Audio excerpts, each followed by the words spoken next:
Hello everyone, Gabe here, PC community developer here at Ubisoft, and today we're excited to jump in some of the PC details around Immortals Fenyx Rising. To get you all that juicy information though, we of course have to talk to the people that know what they're talking about, so we had a few chats with the dev team to talk about what they've done to build you a PC experience. Without further ado, let's get to it.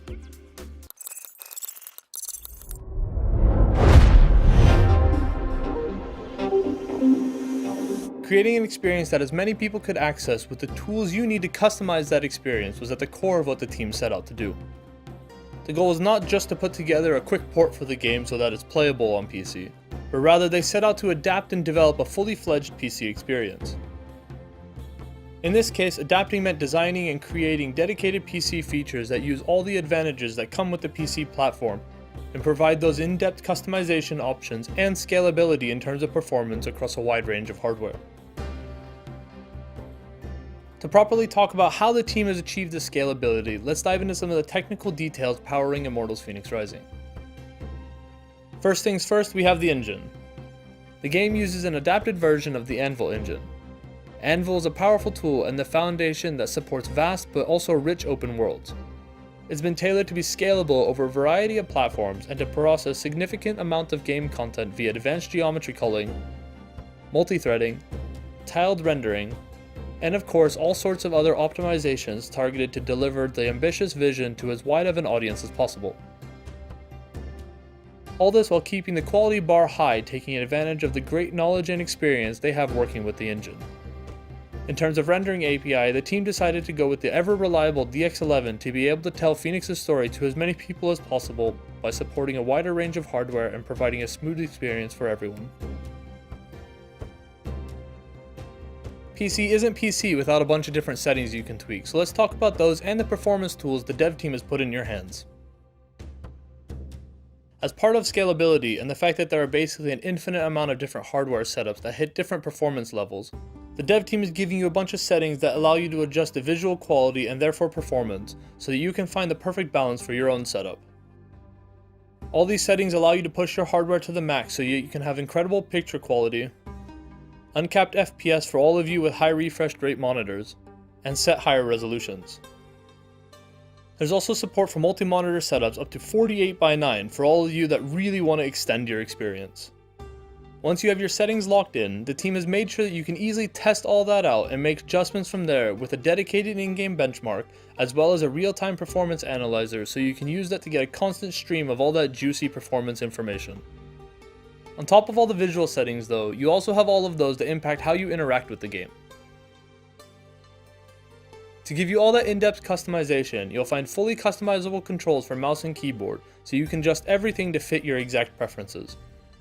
The 3 C's, so camera, characters, and controls, also have different behaviors when using mouse and keyboard to provide an adapted experience in terms of movement that better suits the input types. On top of that, the game of course also supports a variety of different gamepads and also features hybrid input, which allows you to use multiple devices at the same time.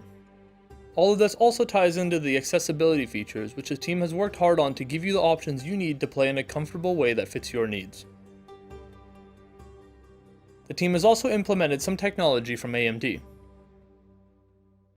Fidelity FX is an option you can enable to bring out details with contrast adaptive sharpening that increases quality by enabling sharpness to restore detail after temporal anti-aliasing is applied. In short, and in a bit simpler terms, you'll be able to improve visual quality with very little performance impact. So with all that, what's it look like when we translate that into some PC specs? Well, let's take a look at them. Starting it off at 720p at 30 FPS with very low graphical settings. On the CPU side, you'll need an Intel Core i5-2400 or an AMD FX 6300. For the graphics card, you'll need a GeForce GTX 660 or an AMD R9 280X. For RAM, you're looking at 8 gigs in the dual channel mode setup, and VRAM you'll need 2 GB for NVIDIA and 3 GB for AMD. For storage space, you need 28 GB on a hard drive and at least Windows 7 64-bit for the operating system. Next up, we have the 1080p 30 FPS category at high graphical settings. For the CPU, you'll need an Intel Core i7-3770 or an AMD FX 8350. For the graphics card, you're looking at a GeForce GTX 970 or an AMD R9 290. For RAM, you'll need the same 8GB in the dual channel mode, 4GB of VRAM, and you'll need 28 gigabytes on an SSD, which is the same for the rest of the categories. And similarly, for the rest of the categories, you'll also need Windows 10 64-bit. The next category we have is 1080p at 60 FPS with the high graphical settings. For CPU, you'll need an Intel Core i7-6700 or an AMD Ryzen 7 1700. For the graphics card, you'll need a GeForce GTX 1070 or an AMD RX Vega 56. You'll need 16 gigabytes of RAM in the dual channel mode and 8 gigs of VRAM.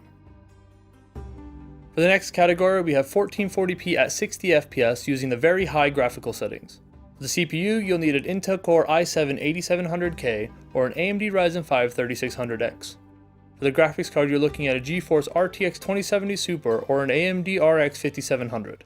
You'll need the same 16 gigs of RAM in dual channel mode setup and 8 gigs of VRAM. Finally, we have 4K at 30 FPS using the very high graphical preset. For the CPU, you're looking at an Intel Core i7-8700K or a Ryzen 7 3700X. For the graphics card, you'll need a GeForce RTX 2070 or an AMD RX Vega 56. For RAM, you'll need that same 16 gigabytes in dual channel mode setup and 8 gigs of VRAM.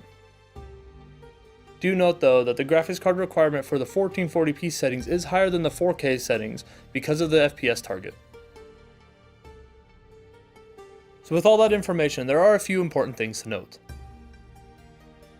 Close any resource-intense programs in the background that you might have running, keep your drivers up to date, and make sure your Windows is up to date as well. Thanks for watching everyone, we hope that gives you a good rundown of what you can expect from the PC version of Immortals Fenyx Rising. If you haven't already and you want to, you'll find a pre-order link to the game down in the description below, as well as all their channels so you can stay up to date on all their news. But that's it for now, we'll see you next time.